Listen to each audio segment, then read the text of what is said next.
Hello, Mr. Lowry. So thank you so much for this interview. So in your personal journey, you have been a father, grandfather, and brother, and spouse. And in your professional journey, you've been a salesperson selling door to door, an accountant, a CFO, and the president of a company.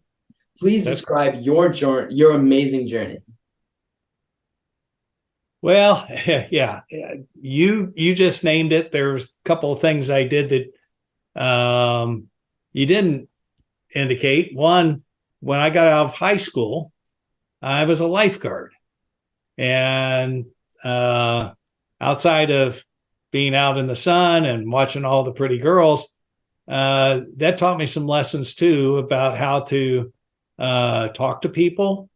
And I have three things that always in business I call are where my problems come from. And it's communication, continuous improvement, and attention to detail. And usually 80% of all the things that you face, if it's considered a problem, come from those areas. And you can't solve a problem until you know where it comes from. And very early in life, I lost my father when I was 13 years old. And so I very proudly say that I'm a widow's son. And my religious belief also, Jesus is also referred to many places as the widow's son. I'm not so holy that I think that, but it gave me something to help me throughout my career. And I just, stuck with things. It taught me how to think for myself. My mother basically raised me through teenage years like you're going through. And I think she did a pretty darn good job. And I don't think I'd be the same person I am today had my father not died. And so there are good things that come out of even the most tragic, and keeping that in mind always, and helping others is another one my mother was pretty specific about. My journey has been a wonderful one. And yeah, I've had some tragedies, I've had some down years, but you stick with the top three priorities in your life. Number one's God, number two is family, and then number three is work. And always keep that priority. So, and that's why I think I did, just being an accountant through being a president of a company. Wow, that's amazing. So you said a couple of values there. You said God first, then family, and then work. So what Yeah. are some other values that you think have guided you throughout your journey? Okay. I was a Boy Scout, and the Boy Scout law, there are 12 of them: trustworthy, loyal, helpful, friendly, courteous, kind, obedient, cheerful, thrifty, brave, clean, and reverent. And I've always followed those values as well. And through those years, I didn't go to church. In fact, these days I don't go to church a whole lot, but I do have a relationship with my higher power.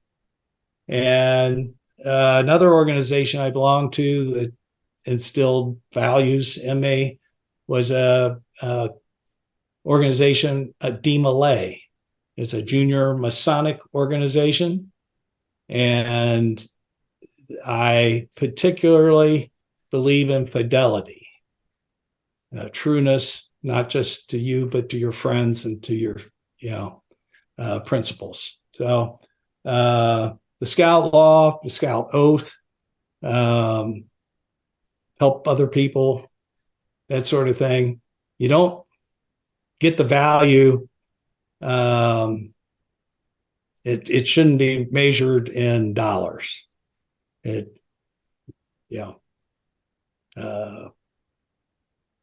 Okay, so that's a great answer. So what is something that you are passionate about, and what role has it played in your journey? Again, as I said, God, family, work, those are important. Kenny Rogers had a song that he said, love your neighbor as yourself. Don't use money to measure wealth. Trust in God, but lock your door. Buy low, sell high, and slow dance more. And I think those are things worth repeating and thinking about. Too often, particularly kids, oh yeah, I want to be a millionaire or a billionaire. I want to. You can't let material things lead you that way. You've got to be yourself, and I think that's perhaps what I'm most passionate about, just being me. And other people, I want them to be what they are, meant to be. Mm-hmm. That's a great answer. So you talked about how like all kids these days desire to be millionaires and billionaires. And yeah, kids these days are very ambitious and have many, many goals. But often they lack the motivation to keep on going. So how do you stay motivated and persist through your hardships?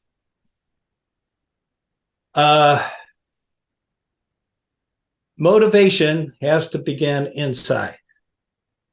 And there's another element here that we'll probably get to later that I believe in. Get away from your cell phone and your computer.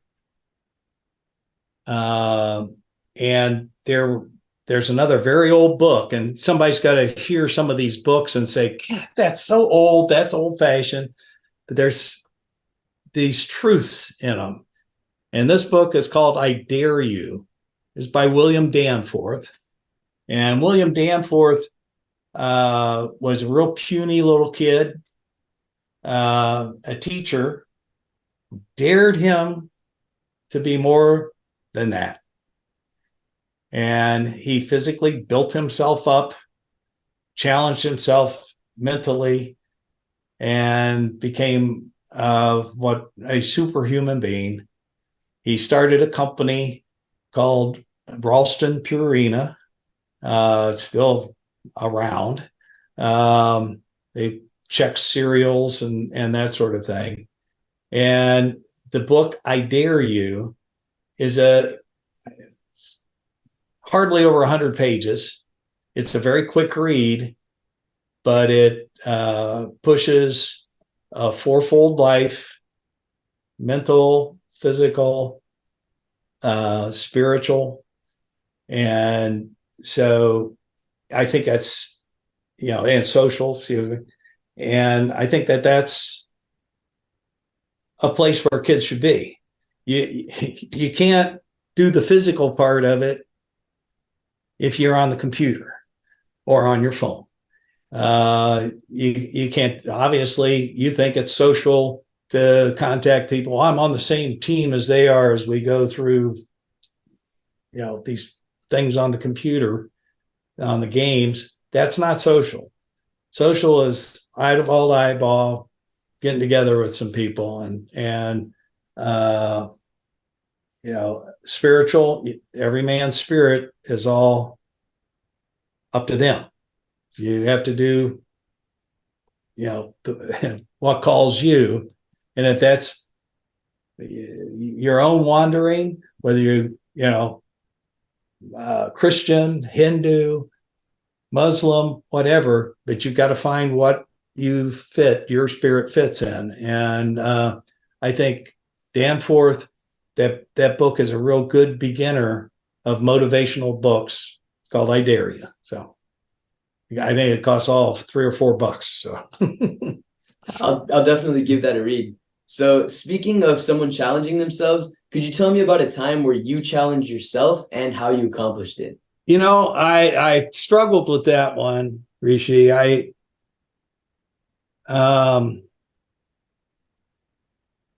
Because I have challenged myself, but they're more long range. And when you get these long range goals, I want to have a family.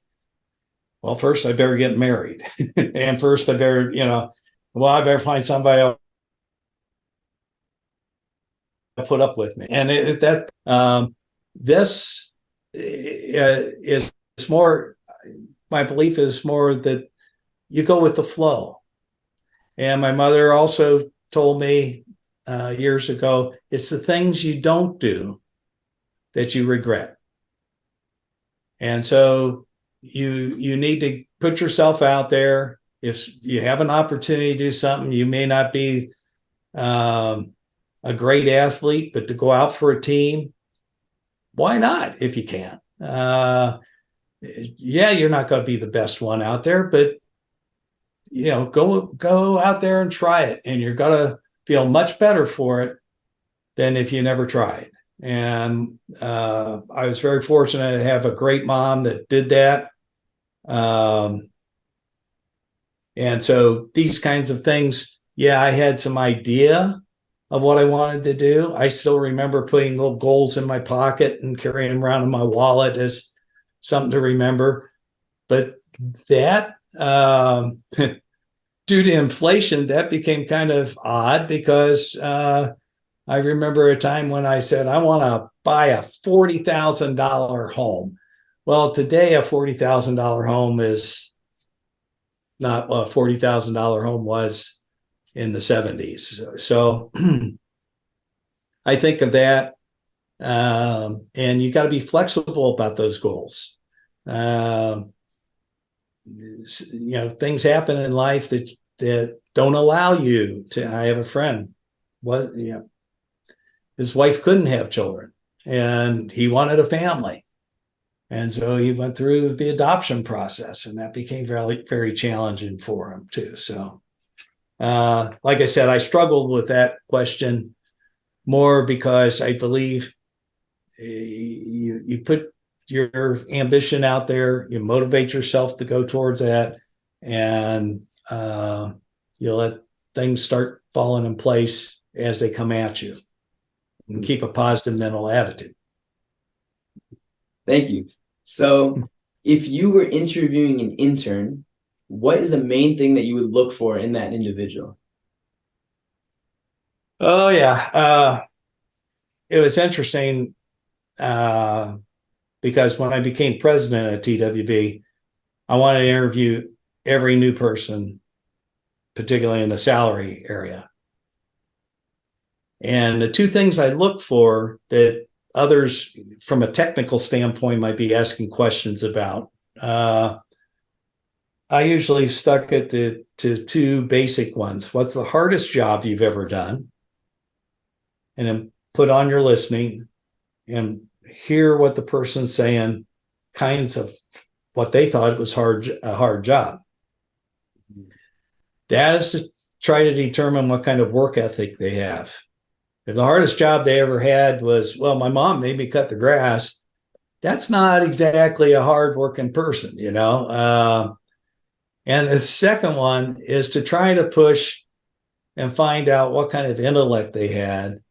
And this I found to be a great interview question. I doubt if any of your teens are going to be asked this, but what's your favorite book?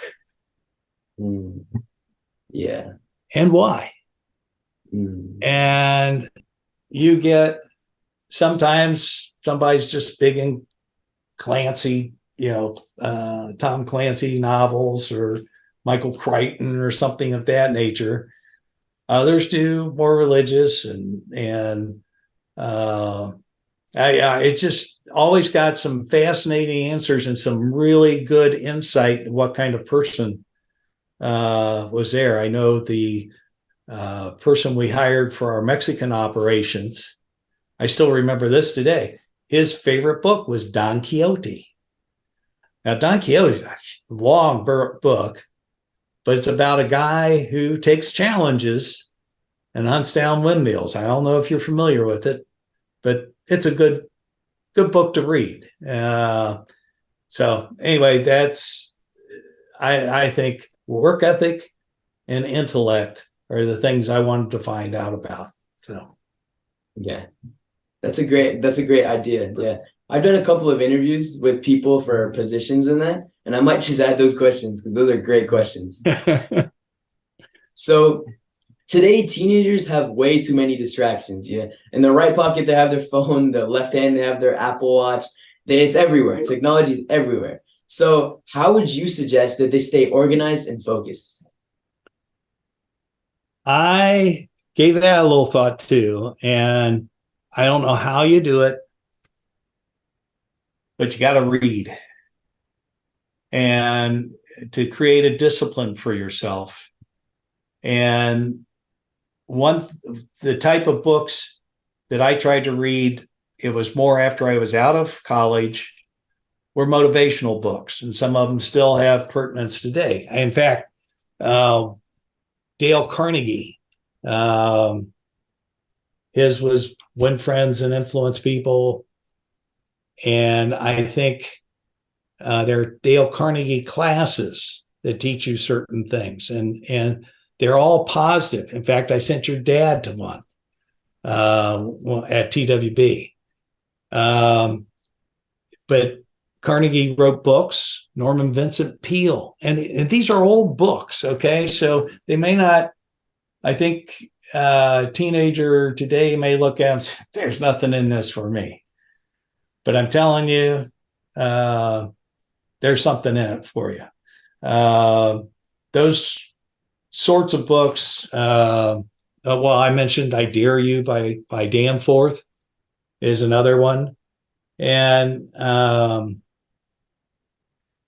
do things, and this more back to the principles in I Dare You, do things that you do without a computer. If you go to a dance, leave the computer home, leave your phone at home. Why do you need your phone? Or at least turn the darn thing off. My daughter, back when I was raising my children, we always had 1 week every month with no TV, because I just said, okay, we got to contact each other. First day without it, you would have thought we were heroin addicts and couldn't survive. But by the end of the week, we wondered why we ever turned the darn thing on. And I think the same thing, and she's taken a cue from that. She has a week with no electronics every week. So, guys, you got to play a board game. Yeah, I don't want to, but once you get into it and you laugh and you carry on and you have fun with your family, that's as good as it gets. And so I think turning the electronics off, enjoy your life. You only got one. And gee, if your one accomplishment in life is to get to level 2000 on Candy Crush or whatever game you're playing, that wasn't much of a life, But if you get that stuff aside and look inside yourself and decide what you want to do, you can't do that when you're playing games on the computer or on your phone. So that's an opinion of a very old man, but that's still just it. It's an opinion. I 100% agree with that. Actually, I think a few years ago, back when I was in middle school or maybe elementary school, my mom did something where she unplugged all the TVs, she unplugged the computers, everything. And it was summer too, so no school, nothing. I'm just sitting here and she did it for 1 week, 7 days straight. And the first 2 days were torture. I didn't know what I was doing. I was just lying in my bed. But the day after, me and my brother played with like water slides and stuff, and we did cool stuff. We played football, and it was just honestly a blast. And I think my mom even made me take like a journal and write it, and I have it somewhere. But it showed how good it was without technology and how much you can appreciate the finer things of life. It was a great experience. And how turned on you can be by just living, instead of living inside this artificial world. And that artificial world is really quite cleverly done and will really bring you in. My dog is barking at me. No, she doesn't care. So, yeah, I think put the computers down, get rid of them. Okay, so the last question is, how would you describe yourself in 5 words? I think that's really hard. But